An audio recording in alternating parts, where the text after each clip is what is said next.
The jukebox. So, you guys are probably wondering, when is she going to tell us what happened with this jukebox? I'm going to tell you guys right now. But first, I have to bring you back. If you guys remember when my brother threatened my husband that if he took the jukebox, he would be considered stealing, in his text message, he sent a screenshot of the last email that I sent to him, which I said that my attorney told me that I could have the jukebox at no cost. Well, that's not really what happened. What really happened was I called my attorney because, of course, Satan was giving me the silent treatment and playing this game where she couldn't just answer my questions. She always told me to refer to my attorney because narcissists love to play games. That's what they do for fun. And before I even get into what my attorney said, I just want to remind you guys, going back, my brother first said that he wanted to sell the jukebox, okay? And then my husband and I decided that we wanted it. And so we offered him $350. And of course, my brother didn't accept that. Now, there was no negotiation. It wasn't like we could have offered him more money. They didn't want us having it. So what ended up happening was my brother's attorney ended up calling my attorney and telling him that my brother wanted to buy the jukebox for the exact same amount of money that we offered him for it. And I just couldn't believe this. I was like, okay, wait a second. If you actually wanted the jukebox, why didn't you just say that to begin with?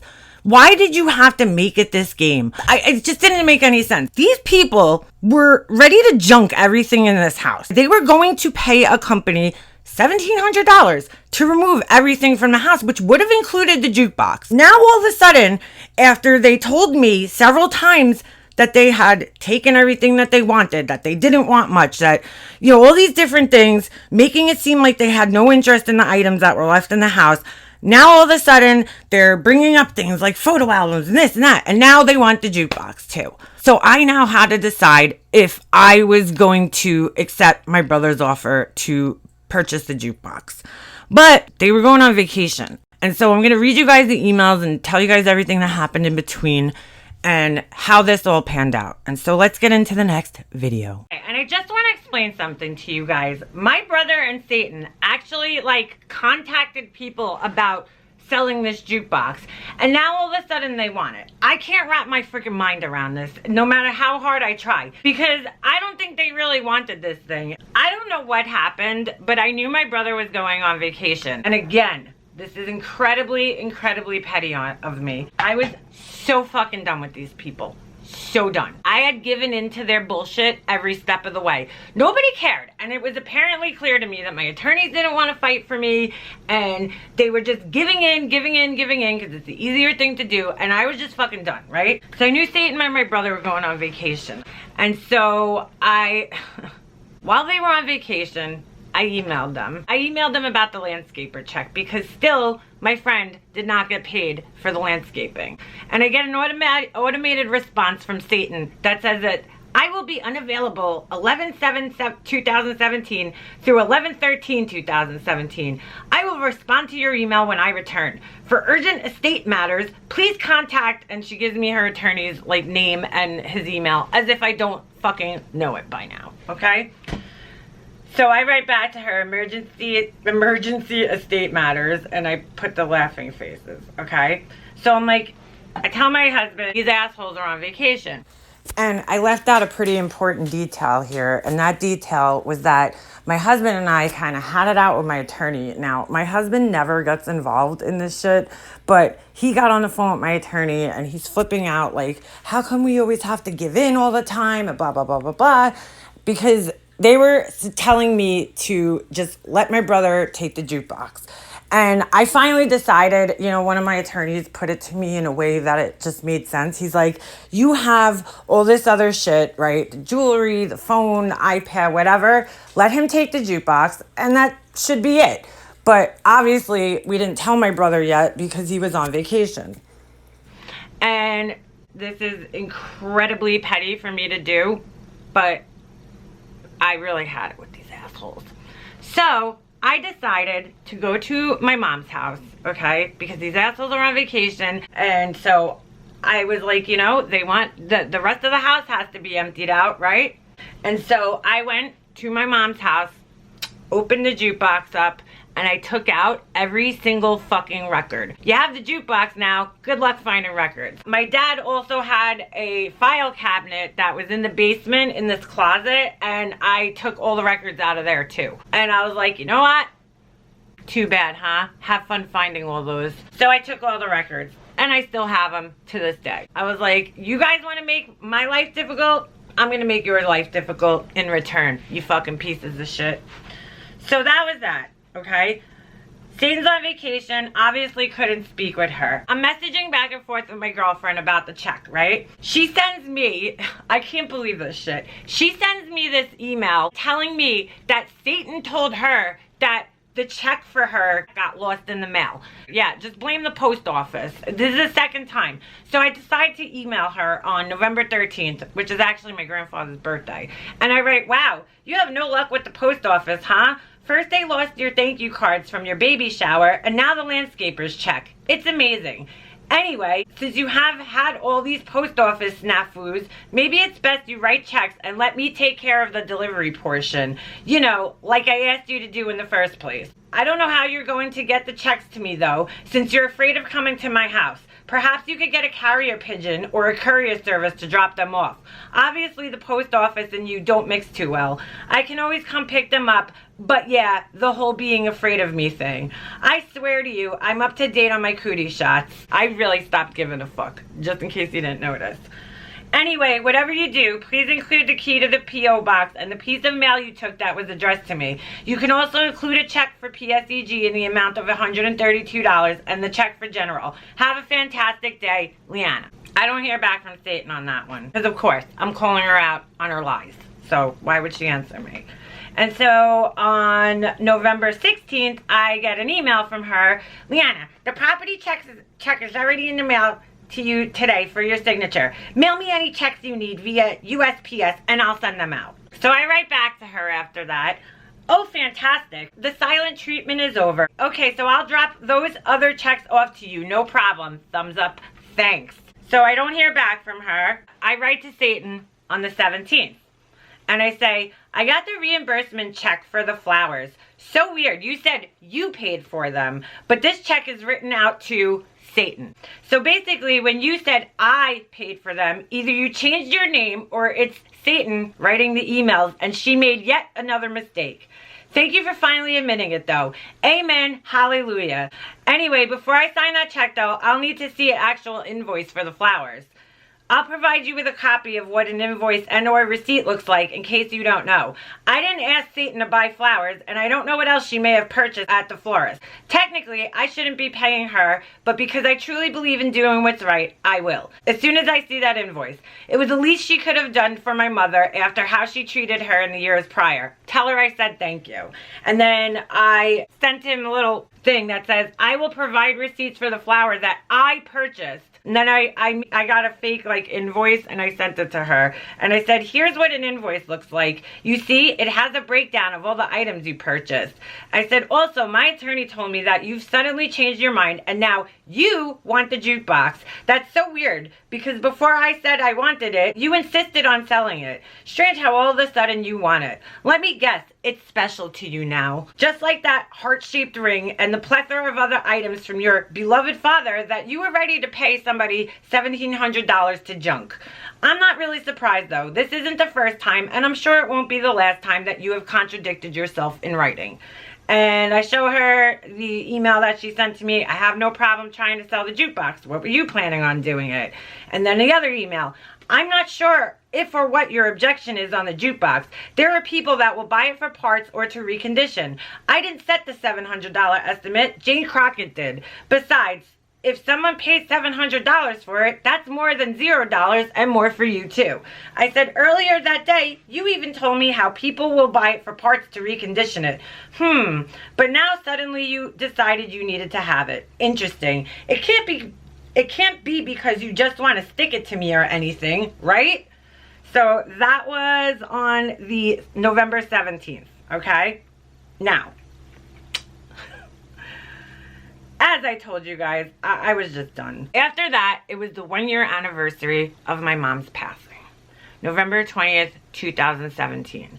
And I just couldn't believe it. I couldn't believe an entire year had gone by. It felt like one big, long, horrible, torturous day. It was the worst year of my life. The year that I lost my mom and the year that she was sick was horrible. But let me tell you guys, this one was neck and neck in the running for horrible years of my life. I couldn't even believe like a whole entire year went by. And I was having a lot of trouble at this point in time. I was not in a good mental state at all, whatsoever. It's like, I cannot believe how much my life had changed in a year. It's like, I lost my mom, and now we're selling her house, and I'm not talking to like my whole entire family pretty much. My brother hasn't been part of my life for 5 years, and so I had gotten used to him not being part of my life, and now it's like he's in my life, but I don't want him in my life in any capacity. I really didn't. I was just like, I wanted to do whatever it took to get these people out of my life. So on November 20th, we went over to my mom's house, wrote something to commemorate her on Facebook. It was a rough day. It was a really, really rough day. We also took some time to go to the church and light a candle for her. And while I was there, I lit one for my dad. And I just couldn't believe that a year passed by. The next day, and I'm going to tell you guys this story because I happened to film it the day it happened. And I'm going to play you guys this and then I'll come back. And let me just set the scene real quick. So I was killing time basically just waiting for my son to get out of school. I had gone shopping at Michael's, and then I decided to go over to the mall and just, you know, see what was going on over there just to kill some time. And so I got out of my car and I walked up to the back entrance of the mall, and I'm standing there smoking a cigarette, texting my cousin, and then this is what happened. So I'm on the phone with my cousin, like the only one I still talk to pretty much. And I had my hood up like this, pretty much. And I'm texting her back because she just brought her son to the doctor. So I'm like, you know, I want to see how he's doing, what happened. And I'm replying to her text, and I turn like this as I'm texting her. And I hear the door open up next to me and somebody walking by, and I caught them out of the corner of my eye. It was my fucking brother. And he just kept walking. I don't even know if he saw me. I don't think he did, because it was just like the way I turned my back towards the door. It was almost like Willy Wonka when the kid drowns in the chocolate river. And he's like, help, police, murder. Like, no concern. Like, that was me with my brother. I was just like, yeah. Didn't even like want to acknowledge him of my presence, because I was like, I don't really want to fucking talk to him. After that happened, I took a picture of him just walking away. And I just couldn't believe it. First of all, it was the day after my mom's, 1-year anniversary. And I was like, man, if this isn't a sign, I don't know what is. He just walked out and walked right by me. And I had no desire to talk to him or say anything to him. Because like at that point in time, I had so much anger towards this person. I just couldn't believe that like this is what it all came to. My brother and me just walking past each other like two ships sailing past each other at night. How did we get here? But what bothered me the most is that my mom would have been fucking devastated if she saw that. Just so disappointed. And you know what? And me too, because I was always looked at, I guess, as like the fixer in the family. When things were going wrong, it was always like me who would be the one to take the first step and apologize. And I'm done. So that Leanna's gone. I'm not fixing anything anymore. I'm done with these people. I don't want to try. There's no going back. My family, they're still all in that brainwashing. These people have not changed. They have not evolved. Nothing has changed. And I've changed a lot in the last couple of years of my life. The worse things got, the more like reassuring it was to me that I just was done with my brother. And I wanted nothing to do with him. And I never, ever in a million years thought I would get to this point with my brother. Ever. There's just no way. It's impossible. I hate his wife. I despise her. I loathe her. I didn't even know what hate was until this girl came into my life. I've disliked people, but this girl, I've actively hated her to the point where I used to scare myself because I would have visions of me running into her and grabbing her, pulling her down and beating the shit out of her, stomping her face into the curb, and then leaving her bloody. When I would see these people, I could feel my blood rushing through my veins. I wanted to beat the shit out of this girl so bad to the point where she would have to be hospitalized and wouldn't be recognizable to her family anymore. Like, she would need facial reconstruction. I wanted to beat the shit out of her to that point. And it was a little scary that I would get thoughts like that. But I was so angry at this point in time. It's a good thing I didn't run into her alone. I used to literally walk around with a black hoodie on all the time because I was like, if I run into this bitch, she's getting beat down. Big time. So it's kind of nice that I don't have those thoughts anymore. Anyway, we get through my mom's 1-year anniversary, okay? I don't know how, but I did. It sucked.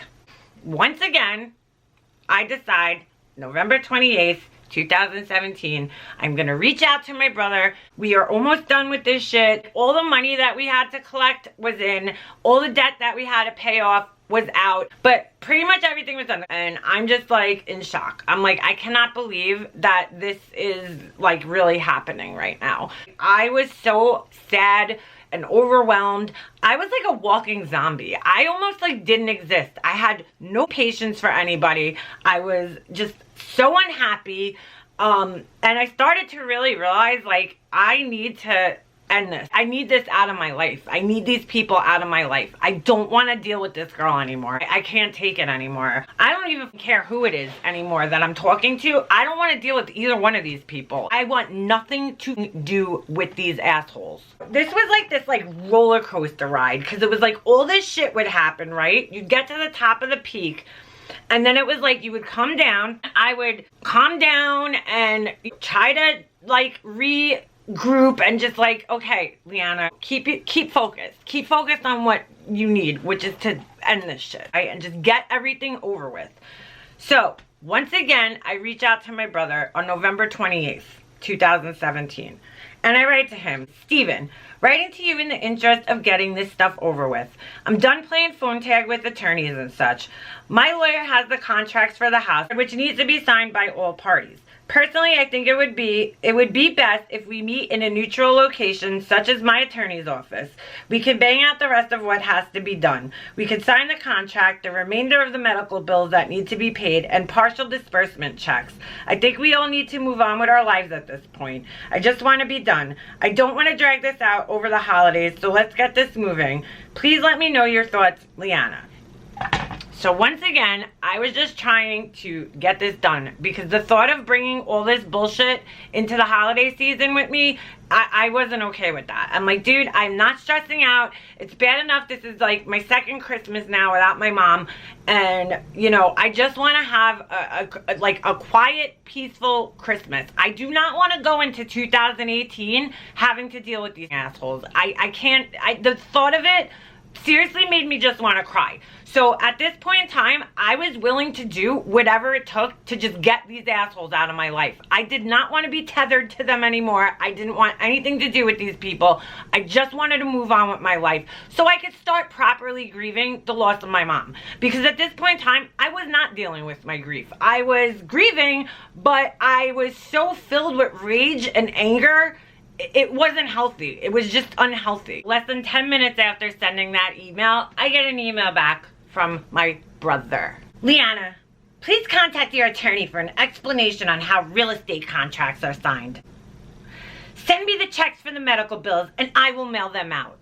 No partial distributions will be made until other outstanding matters are addressed. Your attorney is aware of what needs to be addressed. Please contact him for further detail. Thank you. Well, I did contact my attorney, and what ended up happening was their attorney sent my attorney an email. He basically copied and pasted one of Satan's emails and sent it to my attorney, and so it was forwarded to me by Jeannie. So it says, from my client, here are the matters I'd like to have settled before agreeing to a partial distribution and in the interest of avoiding a conference. Dot number 1, full inventory of items removed from the safe. Bullet point number 2, full inventory of items removed from the hospital and house prior to my sister's appointment as co-executor. This includes my mother's Apple Watch, iPad, iPhone, DSLR cameras, etc. Dude, Why would my mom have her DSLR camera, because she only had one, up at the hospital with her? What? Yeah, she had her Apple Watch, her iPad, and her iPhone. But again, you pieces of shit left me standing in the hospital and didn't help me carry anything out. So, you could go fuck yourselves. But, like, the camera, like, sent me over the edge. Agreement on distribution of the above referenced items. Bullet point number 4. A resolution on the matter of the $1,600 ATM withdrawal. The story on this money keeps shifting. Nothing shifted. What shifted, Satan? So she puts her little sub dots. My sister now claims that the sum total of this went toward funeral related expenses, and she has receipts to account for the full amount. Dude, that was my story from the very beginning. What do you mean I now claim this? I've never changed my story. That's been my story the whole time. Sub bullet point number 2. If she is claiming this money went towards estate expenses, she must provide the receipts. She must agree to a reduction in her final distribution for any portion of this money that is not supported by receipts. She was so salty about this money. So salty. The purchase of the jukebox, including all contained 45s by myself from the estate. My sister had previously offered $350 to purchase it for her husband. I will offer the same.